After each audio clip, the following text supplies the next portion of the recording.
بسم اللہ الرحمن الرحیم۔ عزیز دوستو السلام علیکم۔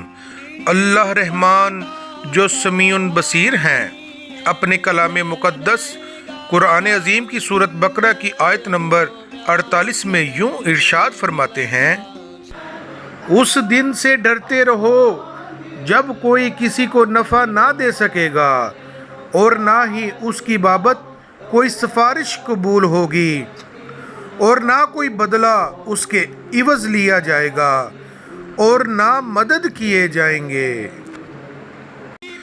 عزیز دوستو، اس آیت مبارکہ میں مالک کائنات نہ صرف انسانوں کی ہدایت فرماتے ہیں بلکہ دنیاوی علوم میں ریسپائریشن اور دنیا کے ایکو بیلنس کی طرف بھی رہنمائی فرما کر انسانوں کی توجہ ان مسائل کی طرف کرواتے ہیں جن میں وہ مسلسل گڑبڑ کر رہے ہیں۔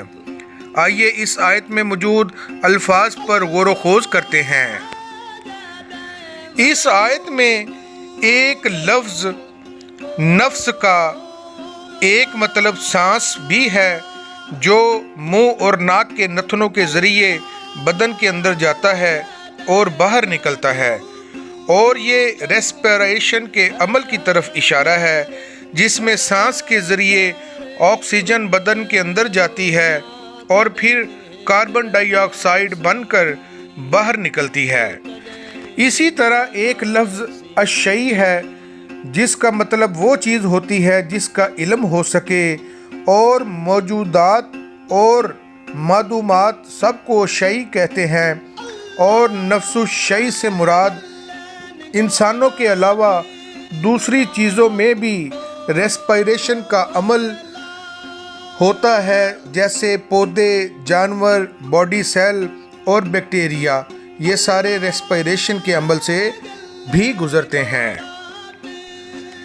اسی طرح ایک لفظ یقبل ہے جس کا مطلب پروا کی ہوا ہے، اور یہ ایکو سسٹم میں موجود گیسوں کا ہونا کی طرف اشارہ ہے۔ اسی طرح شفاعت لفظ کے مطلب کسی چیز کو دوسری چیز کے ساتھ ملا دینے کے بھی ہیں، اور یہ کاربن اور آکسیجن کا مل کر کاربن ڈائی آکسائیڈ یعنی CO2 بنانے کی طرف اشارہ ہے۔ ایک اور لفظ ینصرون ہے جس کا مطلب مدد کرنا اور تعاون کے ساتھ ساتھ بارش ہونا کے بھی ہیں، اور یہ CO2 کی کثرت ماحول کی وجہ سے قحط سالی اور بارشوں کا نہ ہونے کی طرف اشارہ ہے۔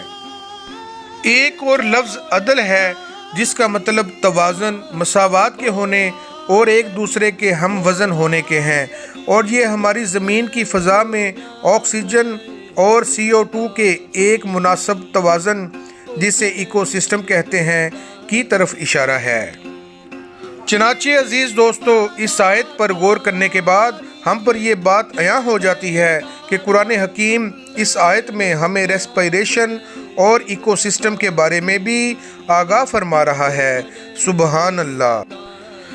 آئیے سمجھتے ہیں کہ جدید علم ہمیں اس بارے میں کیا بتاتا ہے۔